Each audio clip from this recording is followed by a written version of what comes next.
It's time for another episode of the Aiming Five Hole podcast. And Ryan, what a crazy week it has been on and off the ice. I know we'll get to the Leafs, the draft, the press conference afterwards, but wow, what a game tonight. Montreal, Buffalo. Montreal now up 2-1. Yeah, What a start to that game. The crowd was absolutely delirious the whole night. it, It was yeah, it was unbelievable. And like the other 20,000 people who are in the street right outside the arena were apparently every bit as crazy. So incredible atmosphere. I've growing up a Leafs fan. First of all, my former you hate self would that. never have been wearing this Montreal Canadiens hat. But two, obviously growing up a Leafs fan, if I was ever to be an NHL player, would never have been wanted to be a Montreal Canadian. But to play in that atmosphere that was there tonight, that would have been incredible. Yeah, even Ray Ferraro, who we should talk Mhm. about a little bit as like one of the great color guys in the game today. So grateful that he and Sean McDonough were doing the game tonight, Yeah, yeah, and not yeah. Shane Knighty and Darren Pang and whoever that Ugh. other guy was who might be 21 years old. That was a terrible crew on TNT for the first two games. Yeah, whatever. Let's not worry about that. Yeah, What a let's not worry about game. that.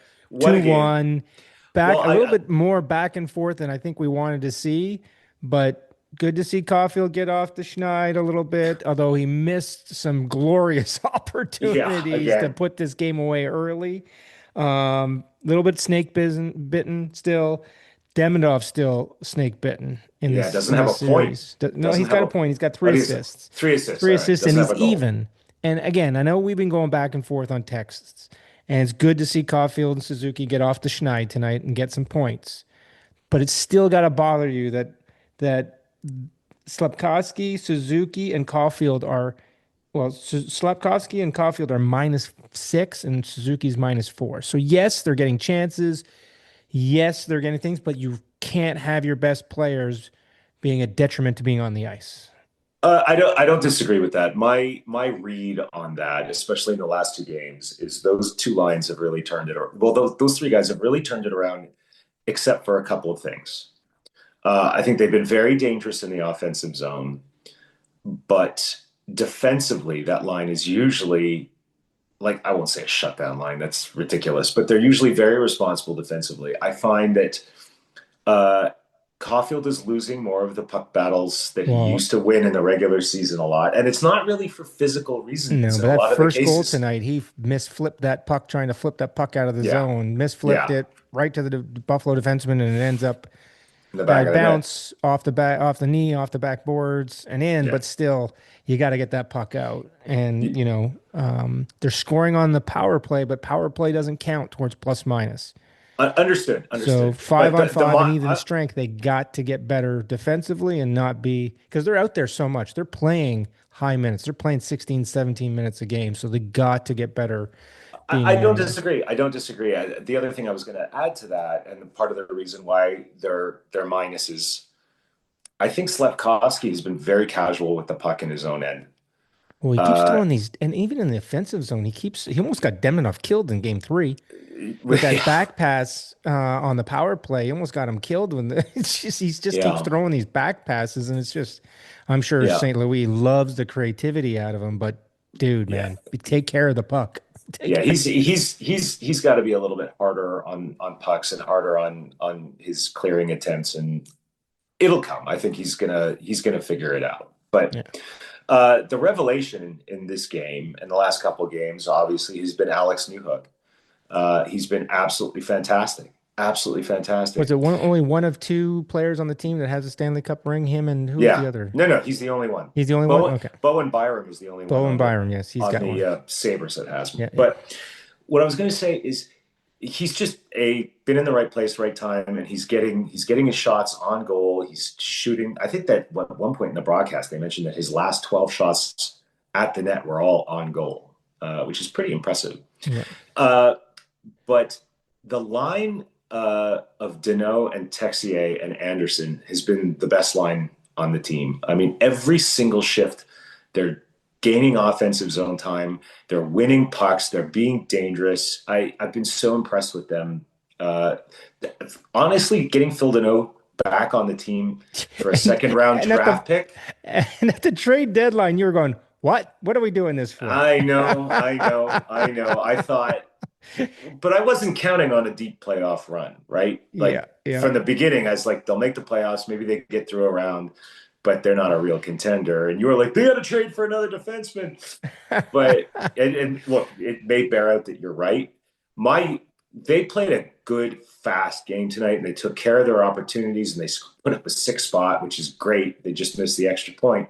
yeah, But if they play that game against Carolina, they lose that game. yeah, If they play like they did tonight against Carolina, they're going to lose that game yeah, because the number of turnovers in their own zone and the number of chances in the yeah, offensive zone aren't going to be like that. yeah. So Absolutely. they got to clean a lot up. Well, They've got to play some kind of hybrid between the way they were playing against Tampa and the way they were playing right. tonight. Well, even they mentioned it during the broadcast tonight that during conversations with both teams, they were both talking about how there's way more opportunity in the offensive zone and in the neutral zone in terms of being a little bit more open against each other. These two teams against each other versus playing the Lightning in the first round, which played a really defensive game, and the Bruins, who play a defensive, hard checking game. So Yeah, you notice it in the run and gun a little bit that's out there. But you're right. If they get up against Carolina, either of these teams get up against Carolina, they're gonna have to revert to a little bit more defensive and play. The really only tighten it up. tighten it up absolutely. The only other thing I want to ask you, you being the big Habs fan, knowing them better, I'm still questioning the Veleno in the lineup and no Gallagher. Gallagher just for the energy and Veleno's. He had an assist tonight on the I don't know the third or fourth goal. I can't remember Yeah, which one it was, The Bolduc goal. Yeah. but just the energy alone and the physicality that he brings into this series, at the end of this game, it started to get physical and it started to get a little wild. So, you think that his physicality and his demeanor might help in this series versus Veleno, who's not playing a ton. And I'm just questioning why Veleno. That's because he didn't play at all in the previous series. I I think I'm gonna have to punt to the unsatisfactory and unsatisfying answer, which is Youth my versus trust. age. My no, which is I put my trust in Marty Saint-Louis because it seems like an odd decision, but Veleno had an assist tonight. He was strong on pucks in the offensive zone. I thought he played a decent game. He played a Yeah. decent game. Yeah, Uh, play a decent game. I just question if you're not going to play someone like Valeno that yeah, much. yeah. Sorry, Then why have him in there? why have Yeah, him in there? And when you've got a guy that's going to give you a little bit of burst of energy, give you a little bit of that, and not that the rest of the guys aren't playing a little bit of that physical game and stuff, but having that guy, that edgy guy in there that can help and be that, especially this year in the playoffs, which it could be his last run, right. right? So let him go out there and do his thing. And he's not going to hurt you defensively. He's not the fastest anymore, but he's pretty good on both sides of the puck. Yeah, no. And look, he does a lot of great things. Just a little Especially update while we're doing this, because we're doing okay. this just for the people listening. We're doing this game while the Anaheim Ducks and Golden Knights are playing Game 4. It's now 2-1 Ducks. Well, a lot of So goals yeah, early. and they scored in quick fashion, the tying goal and the go-ahead goal. So anyway, sorry, go ahead. Right. But Okay. yes, Look, I think we probably, unless Montreal runs the table, I think we will see Gallagher in this yeah, series. yeah, It's just a question of when.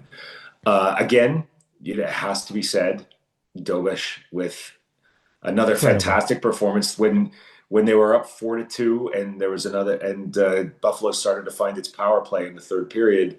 He made a couple of absolutely unbelievable saves to keep the puck out of his net. I mean, Incredible. the kid is really standing on his Oh, head. and I don't want to say I said it, but before the playoffs started, I did say when we were questioning you about goaltending, the Habs do have a record and a history of having the rookie goaltenders play outstanding in the playoffs and take them on good runs. So Yeah, maybe we're seeing yeah, another one. I don't want to jinx it, but yeah. it's It's so pretty far, magical. so far, so good. So let's.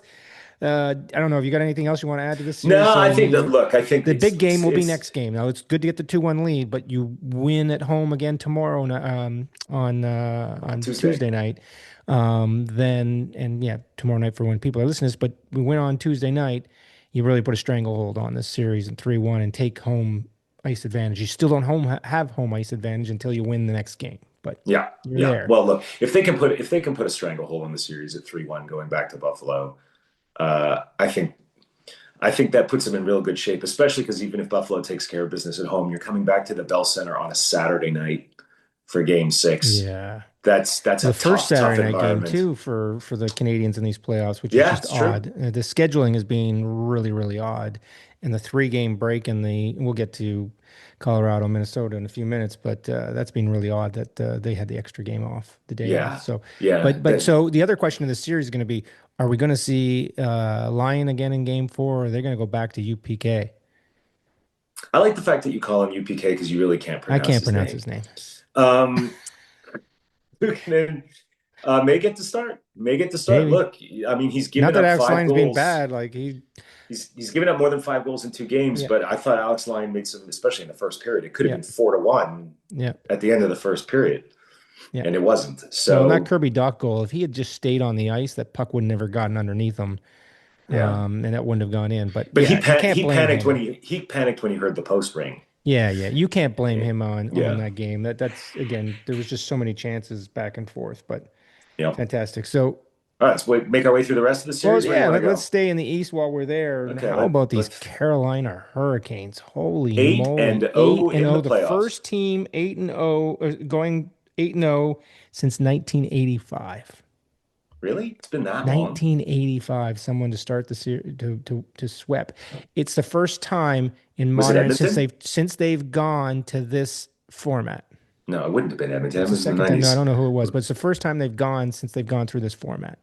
Somebody Wow. start 8-0 Wonder if it was because the Islanders. I can't remember. I should have checked that, but I'm just we'll gonna have I'm that for just gonna next throw week. teams out there until The something the other pops up. stat in this series, which is interesting, and I told you before we started, is that Rod Brindamore has either coached or played in 92 of the Carolina Hurricanes' 94 all-time playoff wins Just as the Hurricanes. That doesn't as the include the Hurricanes. Whalers, Yeah, but as the yeah. Hurricanes. So Wow. 92 of 94 games he's either coached or played in.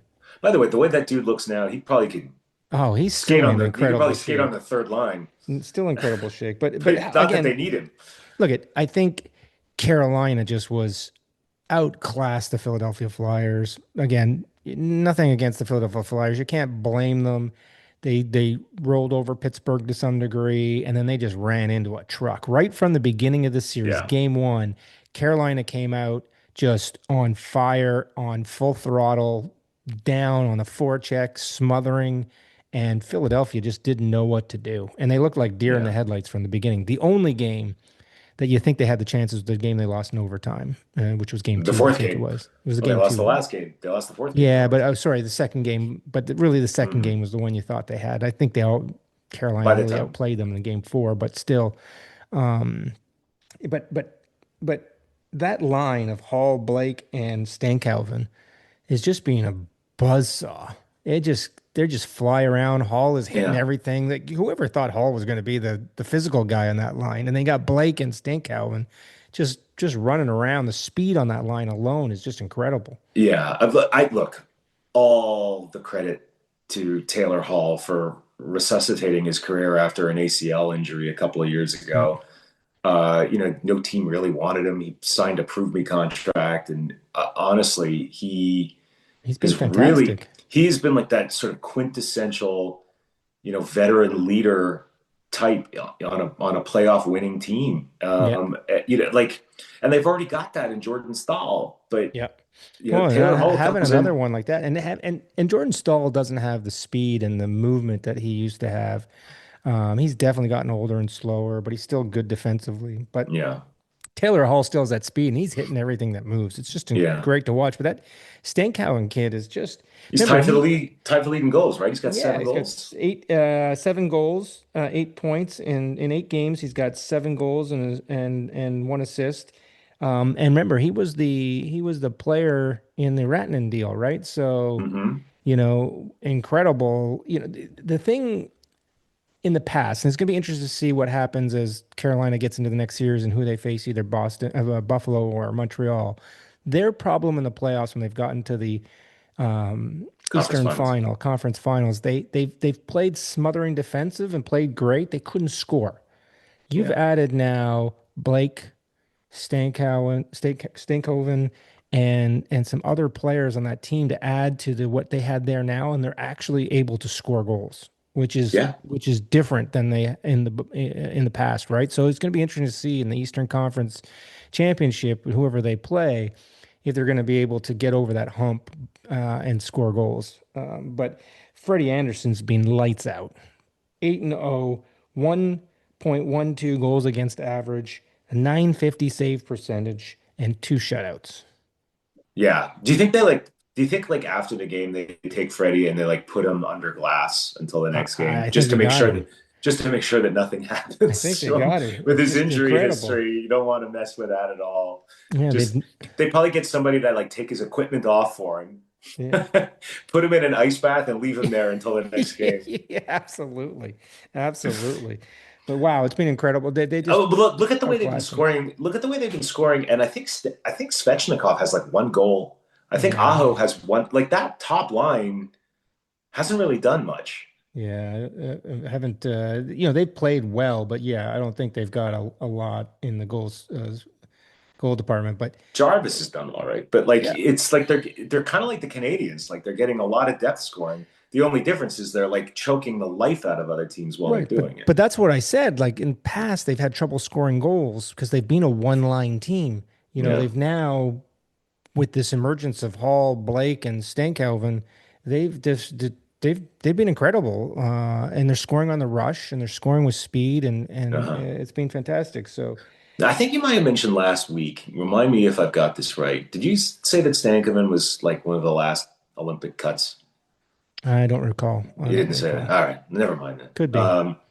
But yeah, I mean, he's just another one of these little guys that just kills it in the Absolutely. playoffs. He's well, he's not a Well, you pest like Zach Benson, when you but think of like that line, him and Blake are both small little dudes, and and fast. Hall is fast. He's not a huge dude, but he's a good sized guy. He's tall. He's not, and he's thick, but he's not a big dude.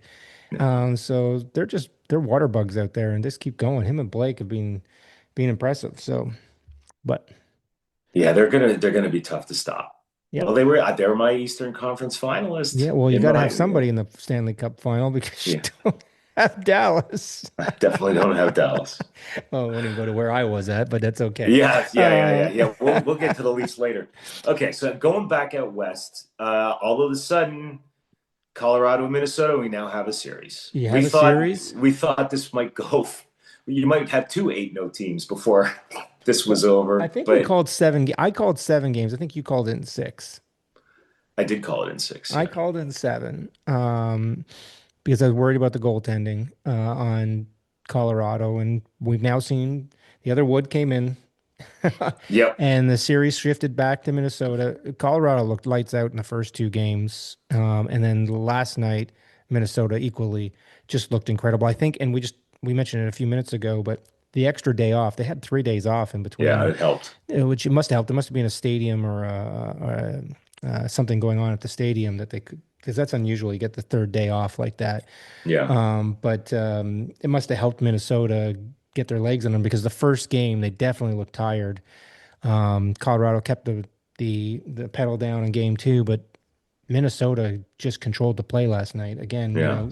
Kaprizov Kaprizov is is leading the earning playoffs. Yeah, he's yeah, earning his 17 million yeah, absolutely. 14 points leading the playoffs so far. and Obviously, they've seven goals. played. No, Yeah, Boldy has 7 goals. yeah. Boldy has So 7. he's been incredible. So, but it's been fun to watch. That series again is shaping up to be what we thought it would be. Yeah.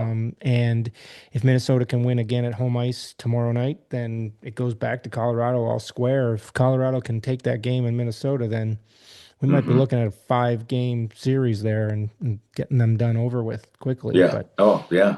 But the depth of Colorado, again, those first 2 games showed their rest after going 4 games straight against LA. Minnesota came in a little bit tired, much like Montreal in the first game of the series against Hmm. Buffalo after playing a tough 7 game series. Came in a little tired. Minnesota comes in a little tired after a tough round against Dallas, and but seemingly got their legs back, and this could be a good fun series as well. It's a terrific series, and Nathan McKinnon looks like he's a man on a mission. Absolutely. Like he is Uh, hitting everything. He is skating like the wind, shooting rockets at the net. yeah. He's playing like the best player in the world right now. Well, and after missing the Olympics, I think he's hungry. He wants. Oh yeah, I told you he's going to regret that open net or missed power yeah, play shot or one timer that he missed until he's raising the Stanley Cup. He won't for forget sure. about that until he's raising the Stanley Cup. Him and Yeah, Tags. Tags missing that one too. So, yeah. but we'll see. Um, should we go to the Ducks and the Knights As it plays behind you, yeah, as it let's fine plays with it. behind me? And All it's right, so where are it we in has the to be score said. here in this game? Is it still It's two to still one? 2-1. It's now in the first intermission. So, but you can go. You can talk about this one. I don't want to talk about this series too much. I think that Well, I have to before say you get it. to where I know you're going to go, I want to say game one. It should be 2-1 Anaheim. That Hmm. was an atrocious. We've talked about it in this playoffs. The Oh, the refing icing call. has been subpar in a lot of games, and that Hmm. was one of them. And that was a terrible call. And it was 1-1 at the time. We thought we were headed towards overtime. It was about 5 minutes to go in the game. That's right. And it was just a completely terrible call, which resulted in the goal. Even before the goal went in, Quinville was already screaming at the refs about the call. Yeah. It should be 2-1 the other direction before tonight's game. So I'm hoping Anaheim can square it tonight. But Yeah. Yeah. Well, look, this team, I'm enjoying watching Anaheim. It's another team. Like I said in the last round, not seeing a lot of the Mammoth. I haven't seen a lot of these guys play, and watching they're this young entertaining. team, it's entertaining, and they've got a good mix of youth and experience. And now picking up Carlson at the trade deadline makes a lot of sense. I mean, you've got Carlson and Truba on as veteran defensemen now. Yeah, Truba's probably on on the picking up speed on the downslope of his yeah, career, but he can still make you look over your shoulder going yeah. into the And corner because and he's going to hammer you. they haven't even playing Gudis yet. He's Yeah, that's being an right. odd man out, and he's their captain. Yeah. Yeah, it's a great point. I think they can't trust Gudis not to like take somebody's head off and end up with a major penalty. There's somebody I'd like to see him take his head off, but it's okay. Yeah, but you've got Truba playing with Lacombe. It's been Mhm. that's a great pairing because Yep. Lacombe is like we'll cop to it again, right? We didn't know who the hell he was when they got signed to an $8 million deal, and he's showing us. He's showing why he got it too, Yeah, he's for sure. skating. He's skating beautifully. He's hitting well. He's making great plays to set up teammates, and like it's very impressive. But Yeah. um, look, I think this is a terrific series to watch. I know that it's killing you to see Mitch Marner now. It's second in the league in Well, scoring in the playoffs. yeah, and I look at. I've never said he wasn't a good player. No, He's a no, you said he talented wasn't. player. You said he wasn't a good playoff He player. wasn't a good He's player, and he had a good game. yeah. Hands off, hats off. He had a great game. Well, he's had a Where, few good games. He's got well, 13 hold on. points. Where was he in game two of this series when he went 0 for and -3? And two of the goals he was dead giveaways for. So, you know what? He comes and goes. We'll see if it You're never going to continues. give him his I'm due. never going to give him his due. I just don't want him to win. You know what? Again, he's a talented player. Would I like to see him still on the Leafs? Yeah. I don't like the way he left. And I I I attribute some of the disaster that the Leafs are right now because of his unwillingness to waive his no trade clause. So I think Yeah, yes, I have some animosity and I have some ill will towards him because of that. fair enough. The team wanted to give you up, go, right? And we'll get to Austin Matthews in a few minutes, but um, it's unfortunate. And look at one thing I will say, he's on a much more talented team now than he was on Toronto. Like this Right. Knights team from top to bottom is way more talented, and they should be having a much easier time in the playoffs than they are. Well, So now we don't know what the story is with Stone. He's not Stone, well, playing. he hurt. He's not playing tonight, No, right? he's not playing tonight. And I would say this too. Carter Hart has played way better than we thought he was going to, right? Yeah. So Carter Hart has performed well. Marner's in times has played better. Eichel still probably could use a little bit more Eichel's Eichel. juice. He's also got 11 points Yeah. in the playoffs. Yeah, and they've got a lot of Eh, great, Hannafin has played well. They've got some great production out of their back end. So look at hand it to them.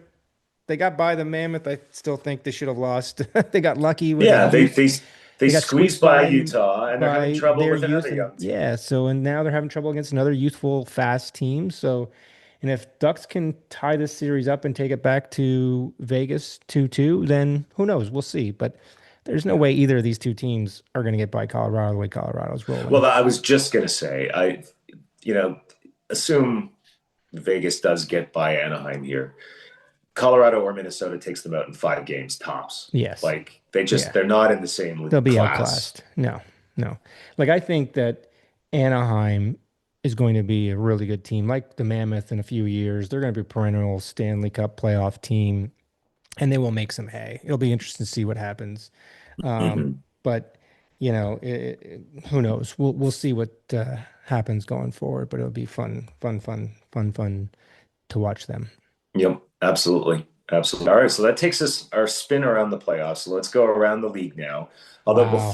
before we get to the week that was for the Toronto Maple Leafs, uh, I want to talk about the playoff scheduling for 1 second. We didn't talk about this in advance, but I had it on a note to talk about because if Montreal were to win their series in 6 or 7 games, Carolina will have been off for 10 days It's before they crazy. have to play again.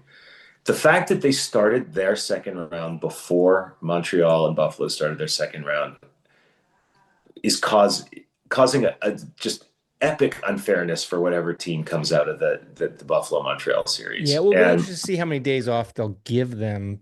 But we did talk about this a little bit last week. Is that it's a bit of the Olympic hangover, I don't right? care. I understand you don't care, and it's wrong. I get it, and especially wrong because it's the Habs. And if the Habs get No, by, no, you're still gonna don't hate it. It doesn't because matter. but think about it. They talk about how well you can't string the playoffs out into July. But if you start the second round series and the other series goes 7 games, you haven't saved any time at all. All you've done is given somebody a longer break. True. But some will say that longer break might hurt them. Like it didn't hurt them in this series because they had the Yeah. week off before they got Philly, but it was a different team. If they get Buffalo or Montreal, it's going to be a much more um te bigger test than it was against Philly. Like although Buffalo and Montreal are the two youngest teams in the playoffs, Yeah. average Yeah. age, which is incredible. Montreal is the youngest, Buffalo is the second youngest. But some would say that might work against them in some ways, that they're not going to be as sharp in the first 2 games. But again, if this Buffalo Montreal series goes 7, those two teams are going to be beaten up and tired when they get there. Yeah. So that would be It's the offset. outrageous. So yeah, I get it. It's a little unfortunate. Again, it's just another issue of the Olympic break of what it's done, and I think it's going to be good next year to get back to a regular schedule and not have something Yeah. Breaking up the season. breaking up the season, because I think the players have probably had enough and shown in the injuries. And we've talked about it to death all season long about how the last 2 seasons has really affected the play on the ice, the injuries and scheduling and all that kind of stuff. And Yeah. so much hockey for such all the top end players having to play in all these things. And look, it's been fun as fans. It's been great to watch the Olympics, the Four Nations, all that kind of stuff. But it definitely has affected league play and injuries, which is unfortunate. Yeah. And I think it makes sense. And I'll probably miss something here, and I'll, offend one of our listeners horribly by saying this. Like maybe the next time you've got a World Cup or an Olympic year or a Four Nations year or whatever you want to call it, um, the next time that comes up, maybe you start the season September 15th. Yeah, I was gonna say start the season earlier and stretch Like, it out over a little bit more time so you can give the regular breaks and the regular scheduling. So start it a little earlier. I agree with that. That's 100%. It should be that much easier. Reduce the preseason because preseason, none of the big guys play anyways anymore. nobody So cares. nobody cares. So Nobody I cares. agree. Before we get to the Leafs, there's one other thing that I want to mention since we're talking about off-season hockey. We got to talk. very briefly talk about the World Cup of Hockey, which has just started. Oh, World you mean Cup, the World World Championships? Championships. Sorry, the World Championships. And the only reason I want to mention is because I think Team Canada just passed the torch. Macklin Celebrini was named captain of the team yesterday, and Tavares and O'Reilly his assistants. I think that's a little bit of passing the torch. They went That's past amazing. two veterans, and I'm sure both of them went great. Will help him. This is a bit of passing the torch. He's had and an honor to him of actually having such a great season with the Sharks. Great Olympics, showed his maturity and his ability, and now making him captain of Team Canada. He will be the future captain of that team. Him and McDavid and McKinnon for the next. Those are the three next captains of that team. Right. And you could probably I mean, throw Schaefer in there somewhere down the road. but Um, he's not even the captain of the Sharks. no, He's one of one of the the assistants. alternates. He's one of the Yes. assistants because they don't have a captain. No. They've got five A's. I bet you that he's net captain next year, though. Yeah, I'd probably At some concur with point, yeah, that. Yeah. yeah. But that's fantastic. That's passing the torch and Yeah. getting on with it. So enough with that. Okay. But what a wacky week in In Leafland. Leafland. I almost I forgot I was gonna change hats at this point of the show so I could talk about my Leafs with my Leaf hat on. But what a crazy week! It started with the rumor of Chayka and Sundin going to become the front office. We went through a wild, crazy press conference. So if anybody didn't hear it or see it or watch it or get the snippets of it, is that, and just to give you the background, Chayka was the youngest GM in league history in Arizona, Yeah. had a really tumultuous uh, time in Arizona. And part of this is that Arizona at that time was going through ownership changes, trying to find new arena, trying to save the franchise. And he was a young dude and doing the job Yeah, at like that point in I think he time. had just gotten his driver's Yeah, he license was when they hired him. 26. He was 26. He's only 36 now. But he was 26 at the time. It was a disaster. His experience was a disaster. They lost draft picks because of some Like tampering thing. tampering Was thing that? with drafting and all that kind of stuff. And then he got suspended for a year from the league for I forget what it was and what he did. Apparently, somewhere in there too, you listen to some of the pros who don't like him, and Bissonnette's one of them, is because he treated Doan like a piece of garbage, and ousted him in Arizona. And Doan, as we know, is a treasure in Arizona because of Yeah. his play there and stuck with that team for so many years. So he was named GM of the Maple Leafs in some level of scrutiny. All the writers, all the people I talked to, which will be named nameless, were just befuddled by the Leaf process, the MLSE process for this, how his name shot to the top. The Leafs are the most storied, them and the Habs, two of the most storied franchises in the league. They could get anybody they want to do this job. Everybody's questioning how did this guy that has his checkered past and unproven, and actually the only time he was a GM, it was a disaster, he rose to the top. To the Yeah. point where I want to get through this pretty quickly. Steve Simmons, who's a writer for one of the papers in Toronto, who's well respected, does his research, asked a question at a press conference I've never heard somebody ask before. He got up and said, I did my research and I talked to 20 people in the league, prominent people in the league that have had experiences with John Chayka. And he basically said one of them gave them gave him support, and the other 19, the words were anywhere from sham, fraud, liar. I have never heard a reporter say Wow. that. I was jaw dropped, and I was texting with people in the room going, "Oh my God." I just hear what he said, and they all to a person went, "Wow." Like everybody's thinking it.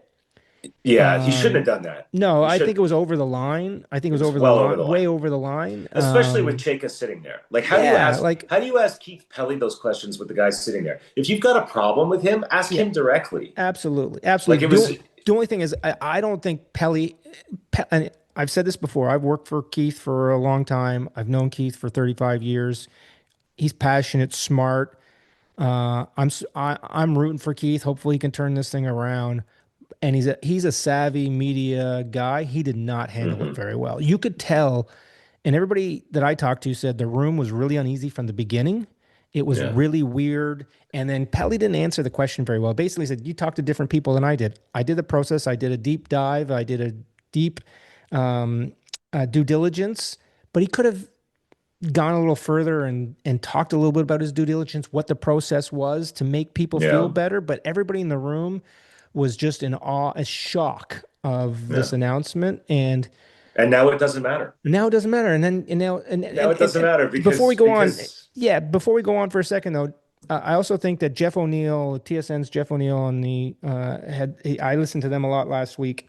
He said something true now, which I believe too, is that the time to, excuse my language, bitch and complain about it is over. He's been given the job. He's got the yeah. job. Now let's see what he got to do, how he can do. Because if he doesn't do the job, he's going to be gone. And unfortunately, so will Keith, because Keith has now tied his fortunes to him.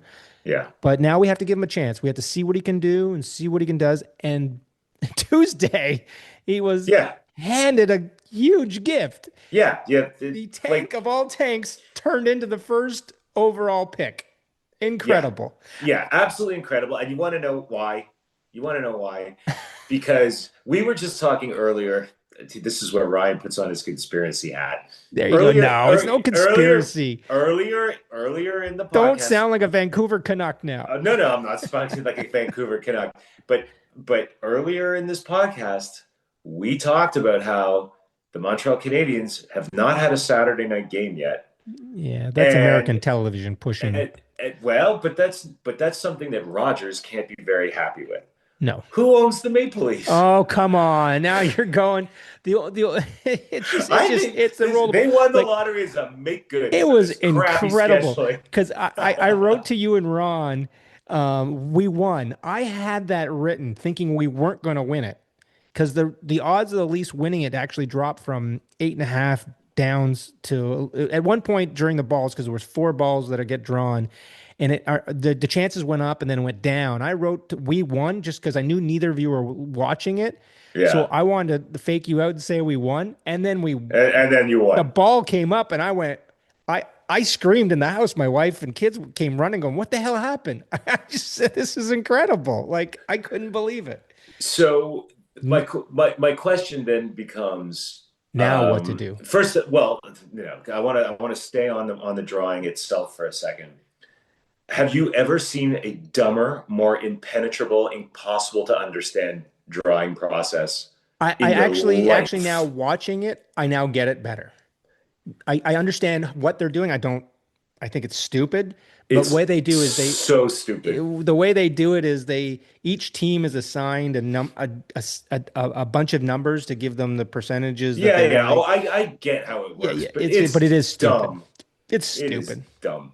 It's Okay, stupid. so So I've so made that now what point. do you Let's do move with it? on. What do you do with it? This what it does for the Don't Leafs. overthink it. Don't overthink No, it. but You no, just but here draft I'm not we're McKenna, not move trading on. this pick. No, we're not trading this pick.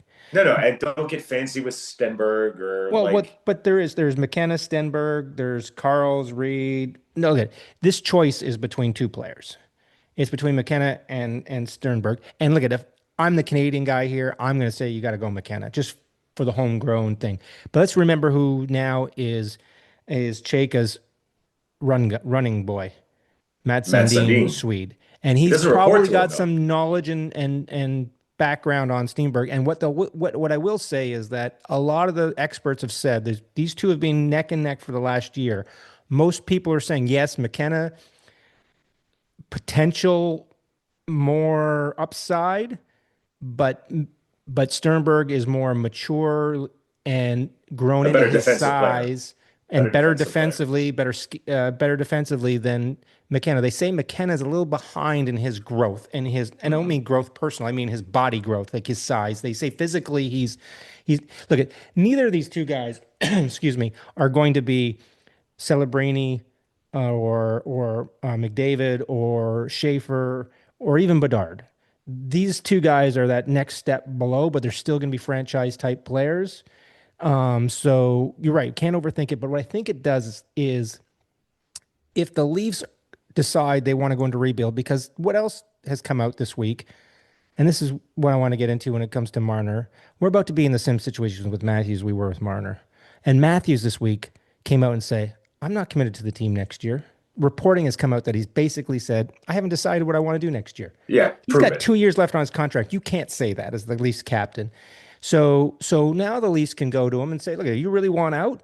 We'll trade you. Maybe they get one of the other top 5 picks. Maybe they trade him to San Jose. Maybe they trade him to Vancouver. Maybe they trade him to now Matthews has choices here because he has a full no movement clause, so he'd have to agree. Hmm. But those top 5 teams, if one of them wants to take them and we can get a player from that squad plus get their first round pick and we get two really good hockey players. So you're committing to a full rebuild, To me, essentially. but yes, if Matthews goes, you're committing to the full rebuild, and then Yes. Nylander might go too.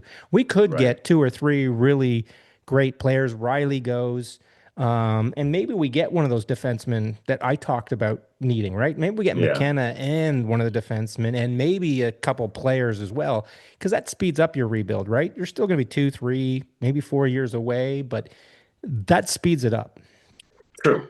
But on Sportsnet, Jason Bukala had a really interesting, I won't say proposal, but he just floated it out there. Let's just say Gavin McKenna, you're only 90% sure of it. And when you're building a team, you build it through the middle and you build it for right-handed D. Yeah. So maybe you could trade down to 3 or 4 and you get Caleb Malhotra, who is like the Yeah. fastest rising guy in the draft. I think the guy's going to be like a real power player, a real fantastic Yeah. center.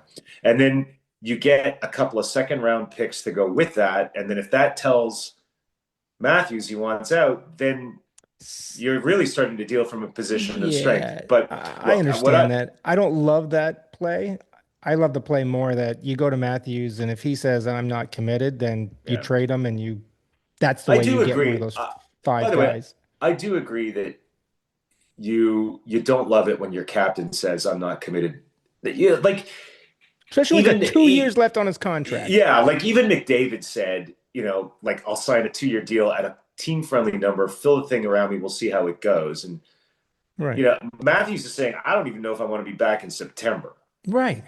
which is Just for a wrong. captain. Yeah, it doesn't sit right. It No. doesn't sit right. No. No. So Especially this franchise, and that's why I'd say like this now opens up getting the first overall pick just opens up way more options. yeah, All the options you've talked about, the options of trading and doing the full rebuild. Because if Matthews isn't committed, and I think O'Neill said this too, is that look at if there's rumors out there that he's saying this, and again, he's saying it to reporters that are trusted and don't make this stuff up, then there's some truth to it. And if he's not committed, he's already gone in 2 years. So yeah. get rid of him now. But Get so him to here's agree to it now. so this is a time of incredible uncertainty and a lot in flux. And if you commit to a full rebuild based on getting rid of Matthews, who knows what happens with Nylander, Riley, whatever. You've got a new number 1 pick coming in. It makes the decision to hire John Chayka that much crazier, No question. right? Because now you've No got this question. guy, he's 36, completely unproven. And what I mean by unproven is all he's proven so far is that he can't do the job. And Right. you're handing him the keys to a critical rebuild, a critical rebuild. Now, granted, it's a rebuild with a lot of pressure because it's in Toronto, but it's a rebuild that is quite frankly not that pressurized from a practical perspective because the Atlantic Division is going to be blood sport for the next half decade. Oh, absolutely. So if you're going to suck for the next 3 to 5 years, so be it, Yeah. because But you're not going to compete with these teams no, anyway. absolutely. And the problem is, and we've talked about this before in Toronto, is that the city, the Leaf Nation, if you want to call it that, you just can't take much more of this, right? You got to win in the next Well, they've been short term. taking it since Yeah, well, 1967. They that's can what I'm take it saying is for that longer. It's got to get turned around because if Chayka doesn't turn this around, again, the time for bitching. I wasn't happy about the hire. You think of some of the great assistant GMs out there. You think the one in Dallas, the guy in Boston, a few others that have been named. Um, I think there was more credible hockey guy to go and get. But again, the time for complaining about it is over. He's got the job. So Yeah, let's go see what he does with it. And if he doesn't do a good job and at least bungle this, then he's going to be gone quickly. I think yeah, there's going to be a real short rope from the Rogers corporate guys from Edward Rogers. I think there'll be a real yeah. short rope on all this, If right? it do, They want to win. They want to if it win doesn't now. work, if it doesn't Yeah. work, Pelly will It be doesn't out work. with. They're all gone. They're Yeah. all gone. Okay. All right. So we got to wrap this up. Yep. I did want to say before we wrap up, it was highlighted on the ESPN Canadians broadcast today, and it was all over the Montreal press in the last couple of days. Do want to give out a quick shout out to your boy PK Subban.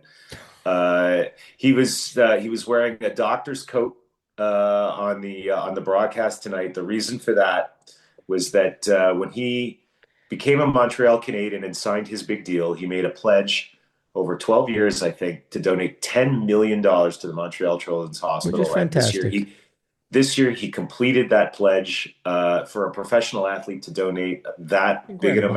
amount, especially a hockey player, because they don't It's make the incredible. same money as basketball and football and baseball players. For him to go ahead and do that and fulfill that pledge, more Hats off. power to him. Congratulations. Hats off. That's Now I a wish good he'd way go of putting spend it. some money on some better clothes. And by the way, it's 2-2 in the Golden Knights Ducks game now. It's in Oh, all the right. middle of the second period. So All right, then we got to finish this let's up so I get can go going. watch Let's the get rest of going. that. It's gonna be a fun week watching the rest of the second round, and we'll be here next week on the Aiming Five Hole podcast to wrap it all up for you. We'll see you. Have a great week, Wayne, and we'll be talking this week during the games. Have a great one. All right, man. Talk to you later. Bye-bye. Silver and blue. This is hockey, the heart of the room.